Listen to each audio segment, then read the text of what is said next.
Hi అండి. ఈరోజు ఉగాది సందర్భంగా నేను బొబ్బట్లు చేస్తున్నాను. మా సైడ్ అయితే బొబ్బట్లు అంటారు, తెలంగాణ సైడ్ అయితే భక్షాలు అంటారనమాట. చాలా ఈజీగా పూర్ణం చేసి పెట్టేసుకున్నాను. శనగపప్పు బెల్లం కలిపి, ఇదేమో గోధుమ పిండి మైదా రెండు మిక్స్ చేసి కలిపి పెట్టేసుకొని 1 గంట తర్వాత చేస్తున్నాను అనమాట.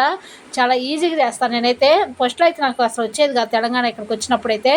ఇప్పుడైతే ఏళ్ళకంటే కూడా నేనే బాగా చేస్తున్నాను అనిపిస్తుంది. మెత్తగా స్మూత్గా వస్తాయి అనమాట, రౌండ్గా. నేను చపాతీ కర్ర కూడా యూజ్ చేయను, చేతితోటే చేస్తాను అనమాట. ఎంత బాగా రౌండ్గా వస్తాయి చాలా. మనం అంటే పిండి కలుపుకునే దాంట్లో ఉంటుంది అనమాట. చాలా బాగా వస్తాయి. తర్వాత పెంకు పెట్టేసుకొని దాంట్లో ఆయిల్ కానీ నెయ్యి కానీ మన ఇష్టం ఏదైనా చేసుకోవచ్చు. మా పిల్లలు నెయ్యి తింటారు అనమాట, అందుకని ఆయిల్ వేస్తున్నాను నేనైతే. ఆయిల్ వేసుకొని 2 వైపులో చపాతీలాగా కాల్చుకోవటం అనమాట. చేశాను ఆల్రెడీ. చూడండి ఎంత రౌండ్గా ఎంత బాగా వచ్చాయో. సన్నగా చేస్తాను, లావు కూడా చేయను. చాలా సన్నగా రౌండ్గా చేస్తాను అనమాట. చాలా చాలా చూస్తుంటేనే స్మూత్గా అర్థమవుతుంది. చాలా బాగా వస్తాయి బొబ్బట్లు అయితే, భక్షాలు.